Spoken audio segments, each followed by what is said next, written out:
Gagasan saya seperti itu sebenarnya, sehingga mendorong pelaksanaan penelitian itu tuh harus bisa berjalan maksimal, baik pendanaan internal maupun pendanaan eksternal, mendorong pelaksanaan kegiatan pengabdian masyarakat, mendorong kegiatan pendidikan dan pengajaran yang lebih berkualitas, dalam hal ini adalah lebih kontekstual.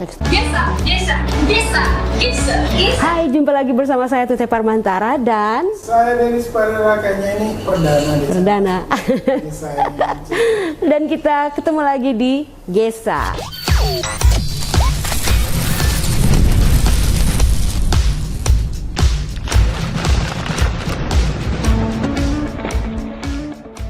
Dan kali ini saya panggilnya Encim saya. Ya, boleh. Kita mau memperkenalkan tamu tapi sudah terlihat. Tapi tamu ini dulu biar sudah terlihat, tapi ini orang pertama yang paling kita buru. Ya. Karena di ini ya, apa yang namanya, di program Gesa, program baru dari Universitas Flores, dan kita maunya beliau yang menjadi orang pertama di podcast ini. Tetapi Jadwalnya padat sekali. Sibuk ya. Bapak Rektor Universitas Flores. Iya. Bapak segar sekali pagi ini, Pak. Pagi. Bapak langsung gini, pagi. Ini di depannya tuh sudah ada buku ini. Buku apa?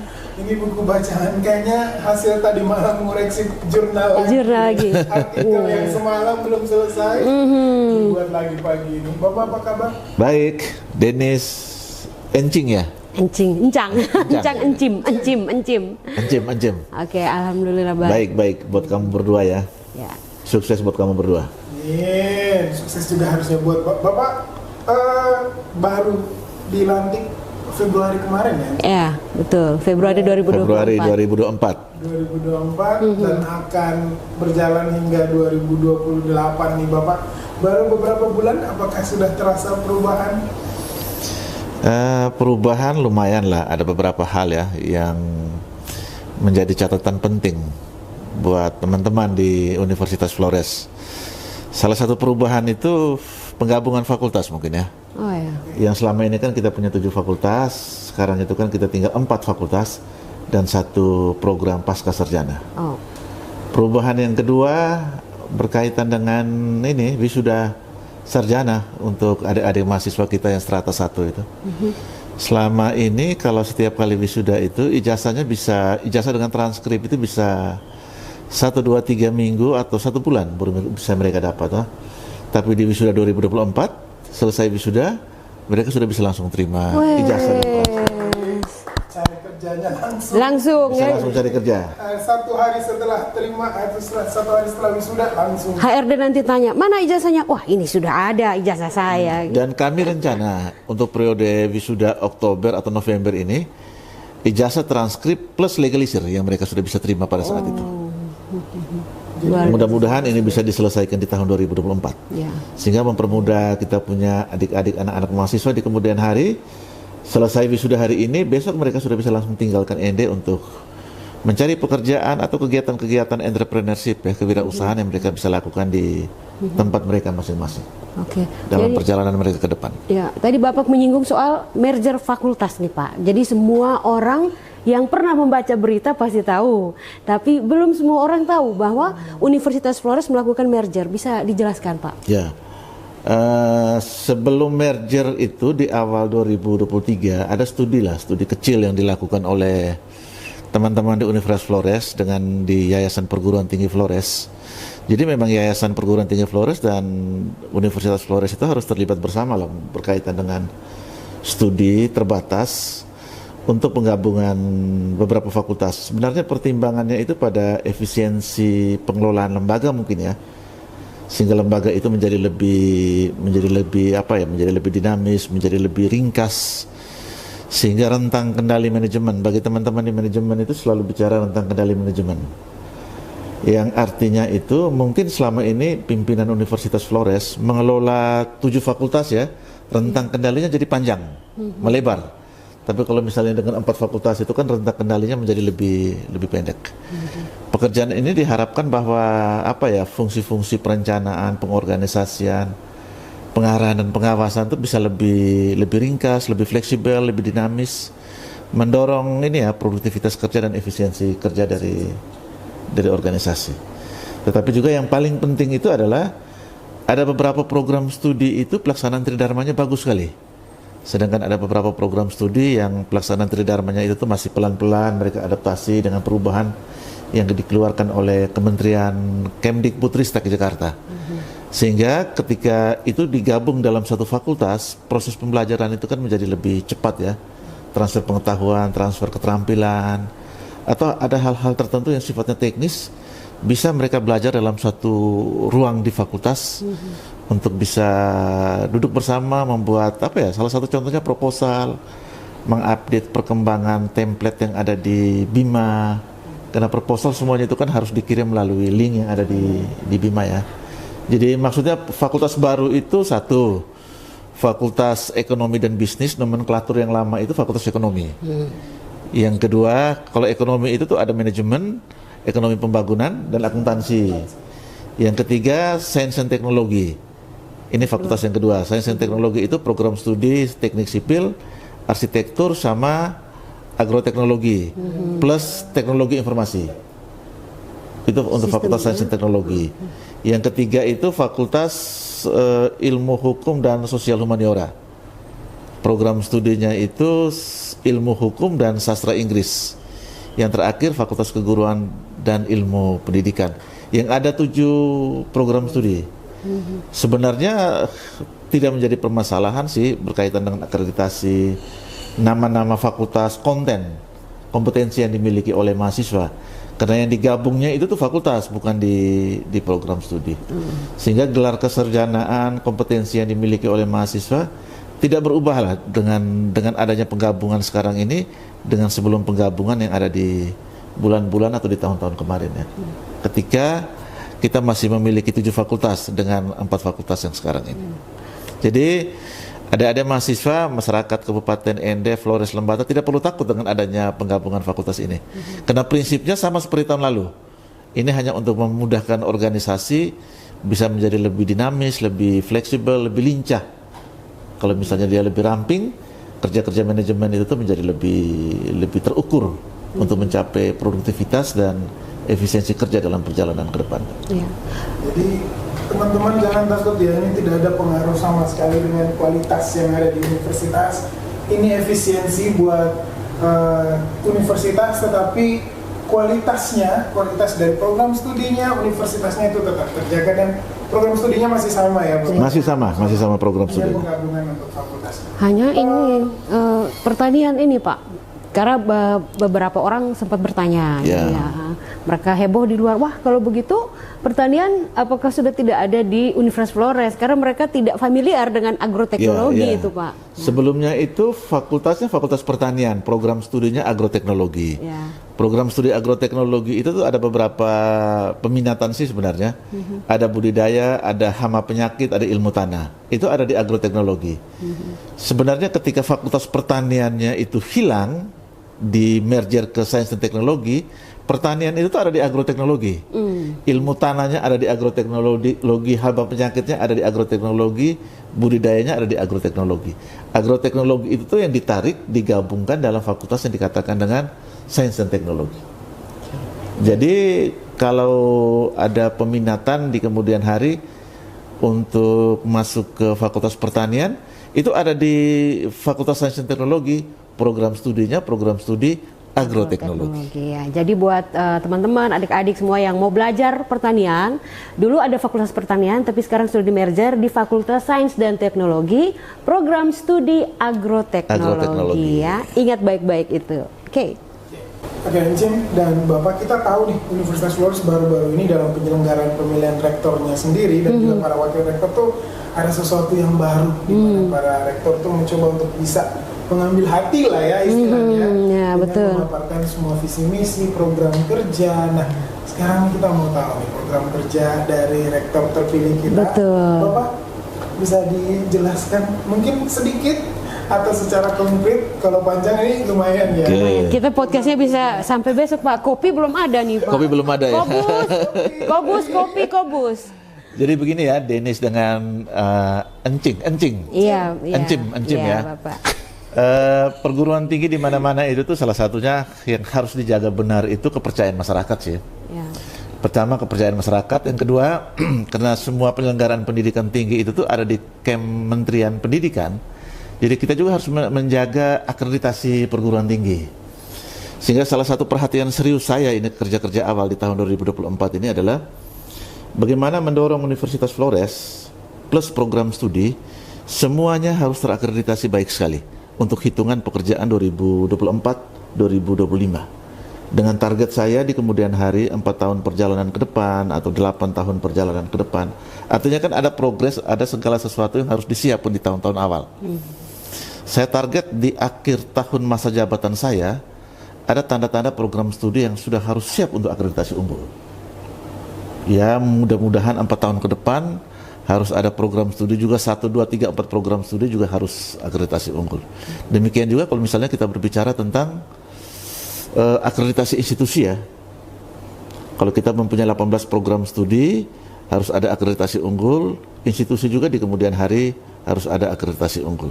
Saya malahan berani untuk mengatakan di 4 tahun awal, periode saya awal ini harus ada unggul. Satu program studi sudah luar biasa lah menurut saya. Tetapi dengan harapan 8 tahun ke depan, 12 tahun ke depan harus semakin banyak program studi yang sudah bisa terakreditasi unggul ya.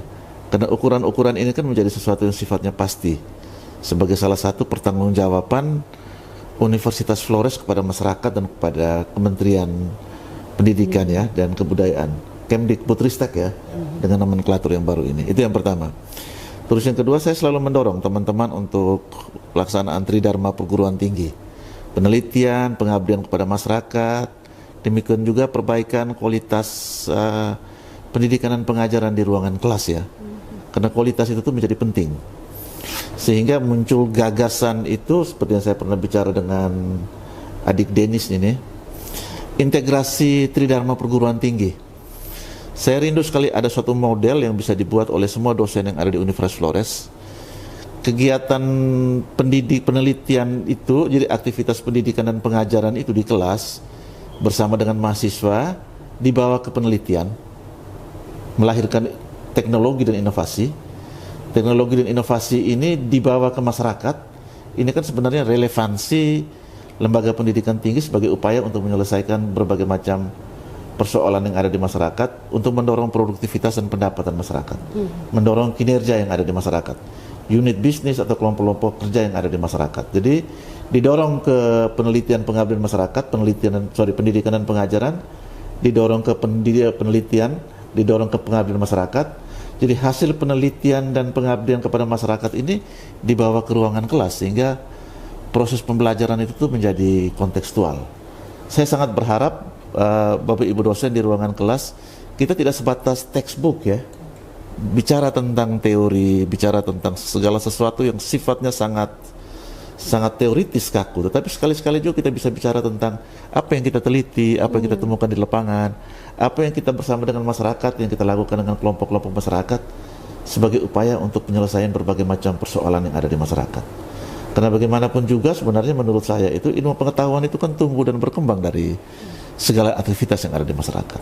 Jadi dipadukan antara teori dengan segala sesuatu yang kita bisa temukan di lapangan sehingga proses pembelajaran itu menjadi kontekstual ya dalam kegiatan yang ada di kelas, sehingga adik-adik kita juga menemukan bukan hanya menemukan teori saja, metode-metode ilmiah di ruangan kelas yang disampaikan oleh guru, tetapi mereka juga bisa menemukan fakta-fakta empiris, problematif sesuai dengan bidang keilmuan mereka yang ada di lapangan, dan metode-metode penyelesaian persoalan yang diterapkan oleh dosen bersama mahasiswa itu yang bisa dibawa ke ruangan kelas sebagai referensi buat adik-adik mahasiswa.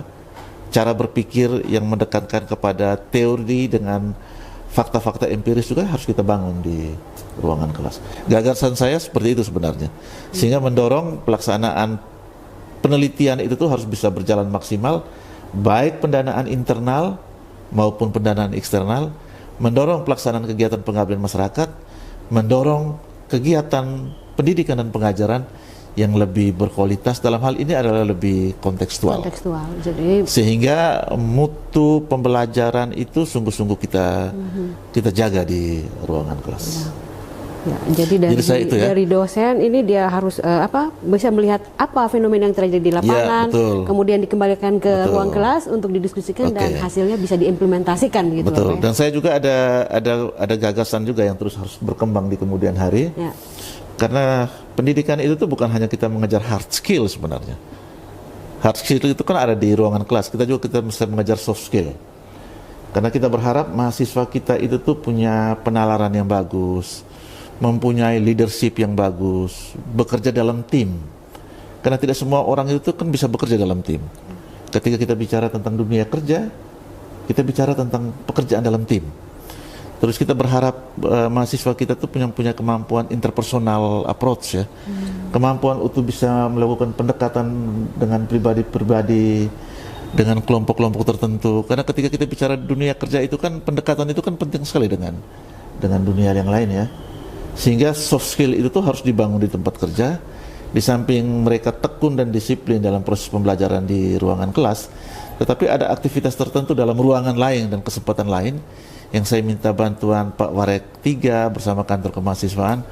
Kita dorong pelaksanaan kegiatan kemahasiswaan, pengembangan penalaran, minat bakat dan kesejahteraan, sehingga mahasiswa bisa mendapatkan pengetahuan dan keterampilan di bidang soft skill. Karena menurut saya keberhasilan kita dalam penjenjangan karir di kemudian hari sangat dituntun oleh keterampilan soft skill yang memadai yang dimiliki oleh individu yang bersangkutan. Karena saya yakin benar adik Denis dengan Encim ini, Jennifer Lopez sebenarnya. Jennifer Lopez ini bisa mewawancarai secara bagus, mempunyai keterampilan dan komunikasi secara bagus. Ini sebenarnya soft skill sebenarnya, yang kadang-kadang yang kita tidak temui di ruangan kelas. Ini kan hanya bisa dikembangkan terus dari hari ke hari dalam kegiatan-kegiatan kemahasiswaan. Yang kita mencoba untuk membuka ruangan itu di Universitas Flores. Tapi Cim, ini tadi beberapa program kerja yang sudah disampaikan beliau dan integrasi ini sebenarnya sudah dibuat oleh Pak Rektor sendiri. Jadi di tahun 2000 menjadi dosen pertama yang lolos program Desa Binaan, dan tahun ini bukan tahun ini ya, tapi kan Desa Binaan itu kan 3 tahun ya. 3 tahun. Dan kali ini periode kedua beliau bersama timnya lagi, itu bersama Bapak Lori Gadijo sebagai ketua, itu melakukan penelitian sorghum. I think Encim tahu deh, karena Encim biasa meliput. Nah, ini sepertinya salah satu bentuk integrasi yang bisa dicontohi. Saya minta Bapak tolong ceritakan dulu bagaimana sampai integrasi yang bersama masyarakat, kelompok, kemudian Desa Binaan pelajaran atau menerapkan ilmu dan mengajak mahasiswa juga di dalamnya, Bapak. Bisa dijelaskan sedikit, Bapak? Saya sebelum menjelaskan ini, saya juga ingin menyambung yang tadi ya. Karena Universitas Flores juga sekarang ini mendorong program Merdeka Belajar Kampus Merdeka. Ini kan sebenarnya program link and match, keterkaitan antara dunia pendidikan dengan dunia kerja. Kita berharap adik-adik kita di kemudian hari ketika mereka setelah selesai dari 18 program studi yang ada di Universitas Flores, mereka siap kerja harusnya. Mereka punya keterampilan, punya pengetahuan, mereka punya sikap attitude yang baik. Dan juga kami juga sekarang lagi mendorong program-program kewirausahaan di kampus dengan harapan mereka punya gagasan, mereka punya etos kerja, mereka punya semangat kerja, disiplin, tanggung jawab, fokus dengan bidang-bidang yang mereka geluti. Karena menurut saya itu entrepreneurship itu adalah disiplin, tanggung jawab, fokus dengan pekerjaan, terus jatuh berkali-kali, bangun berkali-kali, bangunnya lebih tinggi dari jatuh. Jadi semua orang itu kan dalam perjalanan hidupnya itu kan akan selalu jatuh. Ya jatuh tetapi jangan lupa bangun.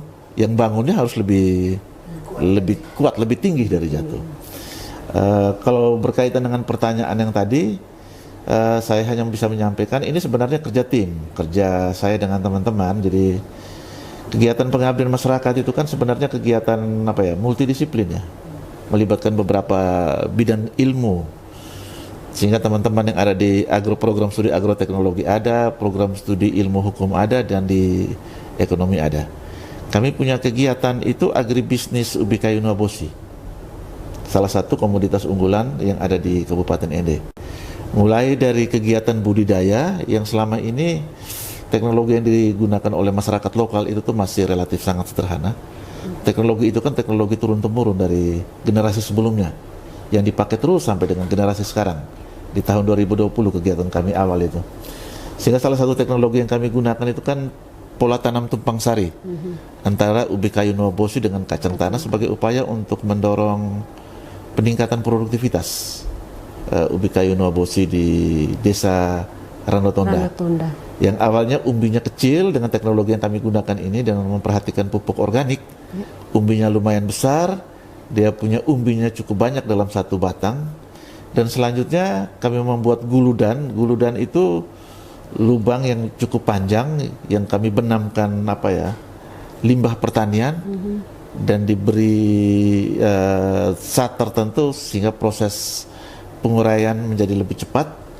Dalam waktu 3-4 bulan itu ditanam batang-batang ubi, stek ubi kayu, dan akhirnya dalam perjalanan 1-2 tahun ke depan ternyata ubi kayu itu tuh subur sekali dan umbinya lumayan besar ya. Sebenarnya bukan hanya persoalan memperhatikan tentang ini ya, produktivitas ubi kayu saja. Kami juga sampai dengan pengolahan ubi kayu menjadi keripik, menjadi kremes, menjadi wingko. Selanjutnya kami membuat kemasan, membuat labelingnya, menetapkan harga jual, kami promosi pemasaran dengan harapan kegiatan ini terus bisa dilakukan oleh masyarakat setempat sebagai upaya untuk peningkatan pendapatan kelompok tani, kelompok ternak dan kelompok PKK. Dengan harapan sebenarnya cara berpikir ini ya cara berpikir desa produktif kota kreatif sih sebenarnya ini. Jadi mendorong produktivitas itu tuh ada di kota, ada di desa. Di kemudian hari mendorong produktivitas itu tuh agroindustri itu tuh ada di desa. Tidak hanya ada di kota. Selama ini kan ketika masyarakat bicara agroindustri, industri pengolahan itu tuh selalu ada di kota. Jadi keripik itu tuh industrinya ada di kota. Keripik apa saja ada di kota. Pabrik itu tuh ada di kota.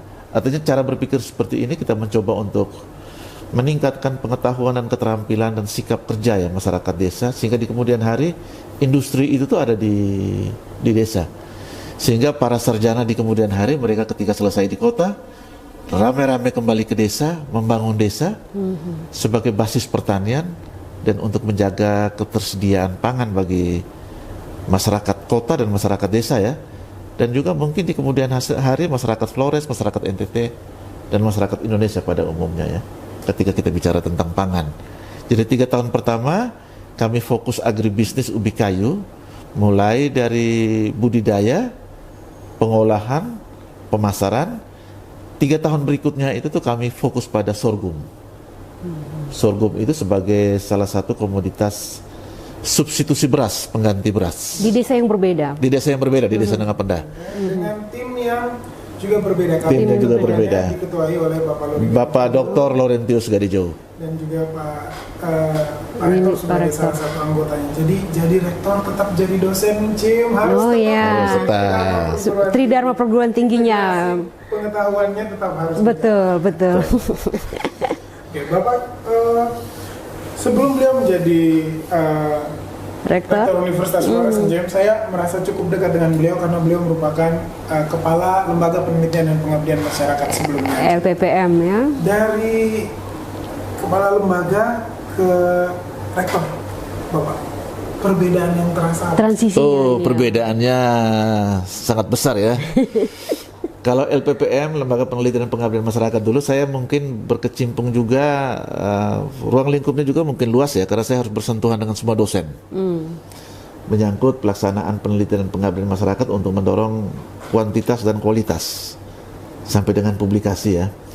Tetapi ketika menjadi top manajemen di Universitas Flores, menjadi rektor di Universitas Flores ini, pekerjaan ruang lingkupnya menjadi lebih sangat luas, karena saya juga harus berpikir tentang pendidikan dan pengajaran, penelitian dan pengabdian kepada masyarakat, administrasi dan keuangan, kemahasiswaan, kerjasama, serta ikutan dari kegiatan itu menjaga mutu dari pelaksanaan semua kegiatan yang saya bicarakan tadi, sampai dengan relevansi lembaga pendidikan tinggi dengan dunia kerja, dengan masyarakat, sampai dengan melihat juga tren perubahan yang terjadi di lingkungan eksternal dengan keberadaan Universitas Flores ya. Artinya kemungkinan untuk membuka program studi baru, membuka program S2 Strata 2 di pasca sarjana. Karena ada keinginan juga kita ini, Universitas Flores ini kan sudah punya program pasca sarjana Magister Manajemen. Sekarang kita lagi mendorong program pedagogi untuk pendidikan. Kita juga punya PPG, program profesi guru, dan kita juga ada rencana mendorong untuk program S2 agribisnis di kemudian hari. Karena kualifikasi tenaga pendidikan sudah memenuhi syarat untuk agribisnis. Artinya begini, Denny sama Encim ya, sampai dengan kegiatan-kegiatan tertentu yang menyangkut pengembangan kelembagaan juga harus dipikirkan secara serius oleh rektor. Sehingga ya kalau saya diberi catatan kesimpulan berkaitan dengan pekerjaan rektor ya, sebenarnya rektor itu 75% berpikir tentang hal-hal yang sifatnya strategis pengembangan kelembagaan. Jadi sisa 25% itu tuh berpikir tentang hal-hal yang sifatnya teknis. Jadi rektor itu tuh tidak lagi berurusan dengan hal-hal teknis sebenarnya. Harusnya 75% itu tuh berpikir tentang pengembangan kelembagaan. Salah satu pengembangan kelembagaan, apa rencana strategis rektor agar program studi di Universitas Flores harus unggul di kemudian hari dengan hitungan kerja 3 tahun ke depan. Apa yang dipikirkan oleh rektor Universitas Flores 3 tahun ke depan atau 2 tahun ke depan, 1 tahun ke depan kita bisa menyelenggarakan seminar internasional dengan beberapa perguruan tinggi yang ada di luar negeri misalnya. Apa yang dipikirkan oleh rektor 1 tahun ke depan, 4 tahun ke depan harus tiga orang dosen yang sudah memiliki gelar guru besar misalnya. Itu kan menjadi pekerjaan-pekerjaan strategis yang harus dimiliki oleh rektor. Apa yang dipikirkan oleh rektor sehingga lembaga pendidikan tinggi ini bisa mendapatkan alternatif pendanaan dari luar. Di samping kita berpikir pendanaan dari Yayasan Perguruan Tinggi Flores, juga ada alternatif pendanaan dari pemerintah atau lembaga-lembaga sponsor yang ada di luar negeri dan lain sebagainya. Sehingga saya sangat berharap teman-teman di tingkat rektorat, rektor Warek 1, 2, 3, dan 4, ya sudah saatnya rektorat harus berpikir strategis. Karena 75% itu tuh menjadi pekerjaan rektorat, sisanya itu tuh 25% pekerjaan-pekerjaan teknis yang dibantu oleh teman-teman yang ada di fakultas, yang ada di program studi, lembaga, dan ada di ini ya, di kantor ya. Salah satunya kantor kemahasiswaan. Jadi kalau ditanya apa bedanya, ya sebenarnya perbedaannya itu tuh rektor harus semakin ini ya, semakin berat berpikirnya. Dari kepala LPPM kemarin. Dari kepala LPPM menjadi rektor. Tetapi sebenarnya tidak sebatas pada berpikir sih, sampai pada tindakan-tindakan strategis, tindakan-tindakan operasional untuk membekukan segala, untuk mencairkan segala macam hal-hal yang sifatnya tidak berjalan selama ini, yang kita mencoba untuk bergerak pelan-pelan dari hari ke hari dengan harapan ya, dan cara berpikir seperti ini dengan harapan ya Universitas Flores bisa lebih baiklah dari tahun-tahun kemarin lah. Intinya pekerjaan rektor itu berat sekali, sangat berat. Jangan bercita-cita jadi rektor setelah 8 tahun ke depan atau 14 tahun. Tapi omongannya kayak gini loh, strategis nih Encim ya. Ketika menjabat sebagai kepala LPPM, 7 jurnal terakreditasi, kemudian mendapatkan pendanaan terbanyak, waktu itu masih dari LLDikti 8, dan mungkin yang terakhir yang paling ini adalah meninggalkan LPPM dengan status klaster utama. Klaster utama, Yang mungkin tidak adil. Itu luar biasa. Ketika ditanyakan bahwa Bapak kira-kira strategi apa dulu di LPPM dan mungkin yang mau dibawa sekarang. Tapi kira-kira, walaupun belum, ini tidak adil ketika bertanya, belum 1 tahun juga nih bekerja, tetapi kira-kira Bapak strategisnya yang sudah Bapak pikirkan di masa LPPM dengan kejayaannya dan mau dibawa ke tingkat ranah yang lebih tinggi Bapak? Saya berharap ini ya, sebenarnya semua ujung dari pelaksanaan Tridharma Perguruan Tinggi, administrasi keuangan, plus dengan kegiatan kemahasiswaan, ujung-ujungnya itu akreditasi sebenarnya. Akreditasi dan kepercayaan masyarakat. Saya rindu sekali Kalau misalnya di beberapa perguruan tinggi yang ada di luar NTT misalnya ya, ketika orang bicara tentang, ini kan sebenarnya kalau kita bicara begini, kita bicara kompetensi, keilmuan. Kalau bicara tentang ekonomi kerakyatan, orang selalu ingat tentang Mubiarto yang ada di UGM. Kalau bicara tentang ekonomi makro, orang selalu ingat Sri Mulyani yang ada di UI, Universitas Indonesia dan di UGM ya. Kalau bicara tentang linguistik, orang bicara tentang Udayana. Saya ingat ada beberapa guru besar yang ada di Udayana. Saya rindu ada kompetensi yang dimiliki oleh teman-teman di Universitas Flores, sehingga kalau bicara tentang agribisnis atau bicara tentang ekonomi konteks lokal atau bicara tentang pertanian lahan kering misalnya, atau bicara sorghum misalnya, bicara ubi kayu nuabosi misalnya, kenapa orang tidak mencari referensi ke Universitas Flores? Jadi karena kita bicara lembaga pendidikan tinggi, jadi ada sesuatu yang harus kita tunjukkan kepada orang luar bahwa ada sesuatu yang kita miliki, dijadikan tempat di mana semua orang bisa datang, berkunjung, melihat, mendengar, dan mereka belajar dari kita. Karena kita miliki segala sesuatu yang tidak dimiliki oleh orang lain. Jadi kenapa kita harus keluar? Sebenarnya kita memperkaya dan memperkuat segala sesuatu yang kita miliki di Universitas Flores. Jadi cita-cita saya itu ya menjadikan lembaga ini dia harus memiliki sesuatu yang ini ya, yang luar biasa dalam kadar keilmuan, menjadi referensi dan tempat di mana orang datang berkunjung dan orang datang belajar di Universitas Flores. Kekasan yang berarti itu ada kaitannya dengan visi kita dong Bapak? Ya. Sebagai mediator budaya. Sebagai mediator budaya ya. Karena begini, lembaga pendidikan tinggi itu kan sudah barang tentu kita tidak bisa hanya berguru pada iptek modern ya. Nenek moyang kita ini kan sebenarnya meletakkan apa ya, sudah mewariskan iptek-iptek lokal yang ditinggalkan oleh nenek moyang kita, yang sebenarnya itu tuh bisa digunakan sebagai upaya untuk penyelesaian di berbagai macam bidang, untuk mendorong produktivitas, untuk mendorong peningkatan pendapatan masyarakat. Jadi dengan penciri yang dimiliki oleh Universitas Flores, saya yakin semua program studi dan teman-teman dosen yang ada di Universitas Flores ini lagi berpikir keras ya dalam kegiatan penelitian dan pengabdian masyarakat untuk menggali kearifan lokal di bidang pertanian, di bidang ekonomi, di bidang keguruan dan ilmu pendidikan, itu, termasuk juga di bidang keteknikan itu ya. Dan kata banyak orang itu kan rumah adat Lio, Ende Lio itu kan konstruksinya itu kan bagus dan kuat sekali. Ketika gempa itu kan rata-rata tidak rubuh itu rumah adat. Jadi itu mungkin bisa digali. Itu salah satu contohnya di bidang keteknikan ya.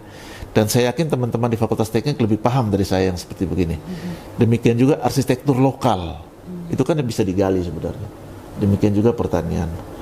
Ya dengan harapan begini ya, saya di kemudian hari mungkin hal-hal yang sifatnya apa ya, warisan masa lalu, iptek masa lalu itu digali, dijadikan dokumen-dokumen ilmiah, terus didiskusikan, didekatkan dengan iptek modern, menjadi bahan pembelajaran di ruangan kelas, dan itu kita menjadi salah satu penciri khusus kita sih sebenarnya, yang dijadikan apa ya, laboratorium kearifan lokal mungkin ya, sesuai dengan bidang keilmuan yang kita miliki sekarang ini, di mana itu dimunculkan ke permukaan sehingga di kemudian hari orang datang belajar di kita.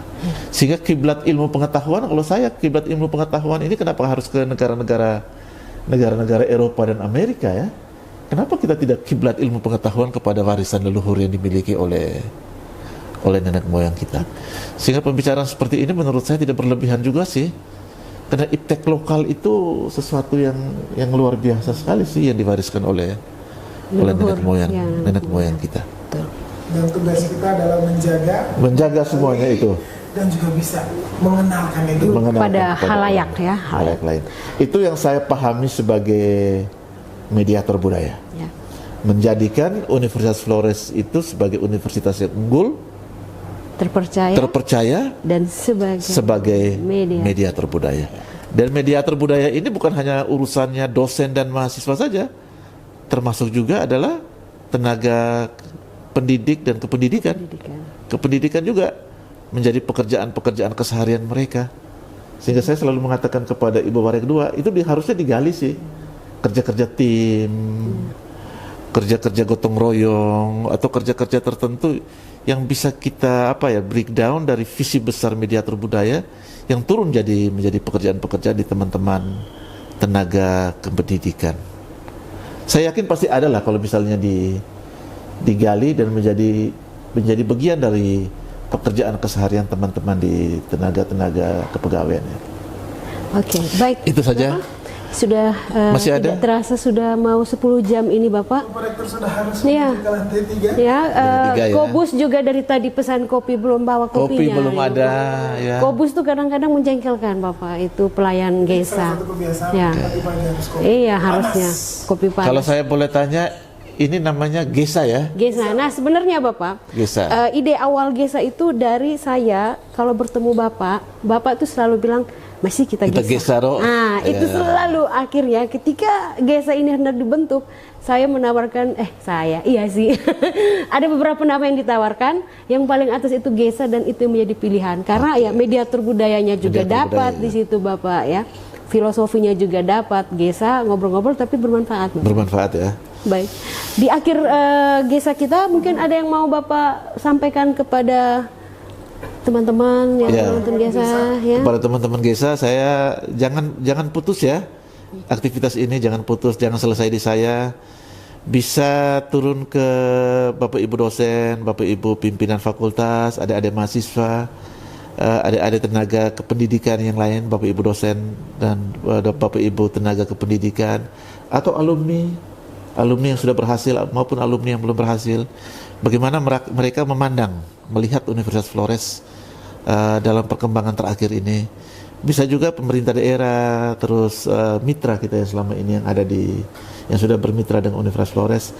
Atau kalau saya sampai pun juga dengan orang masyarakat yang mungkin memberi catatan kritis bagi Universitas Flores, itu bolehlah dibawa, kita ajak buat podcast Apalagi ya. Unifor sudah 45 tahun. Kita 44 tahun di 44 tahun ini. tahun, ya. Saya sangat berharap Gesa ini menjadi tempat di mana masyarakat berbicara tentang bagaimana Universitas Flores ini untuk 50 tahun ke depan. Dan terakhir Bapak pesan untuk teman-teman semua yang nonton Gesa. Oke, pesan buat bagi yang nonton ini ya, ayo kita dukung sama-sama Gesa. Ini tempat di mana kita bicara tentang Universitas Flores. Saya sangat berharap bahwa kita memberi kontribusi dalam segala aspek sehingga mereka bisa tetap eksis menjadi media apa ini? Media ngobrol. Media ngobrol ya, Om media Iksan Gesa ya. langsung, Menjadi media Gesa ya. Menjadi media Gesa. Gesa yang bermartabat dan Ya. profesional. Yes. Yang tidak hanya ditonton oleh masyarakat Flores NTT. Saya rindu ini bisa ditonton juga oleh masyarakat yang ada di belahan dunia yang lainnya. Amin. Sukses buat Gesa ya. Yeay. Baik, Bapak Rektor, terima kasih banyak atas kesempatannya. Kami tahu Bapak juga hari ini banyak kegiatan ya. Mungkin ada pemotretan dan syuting film, Pak. Terima kasih. Bapak. Dan bagi kalian semua penonton Gesa ya, Om Kobus, Om Iksan dan semua yang menonton Gesa, kita jumpa lagi di lain kesempatan. Dadah. Oke, Bapak. Oke, Ini makasih. buku apa, Bapak? Saya penasaran. Prisma Soekarno. Prisma. Wow. Ini tulisannya Soekarno tentang Soekarno. Wow.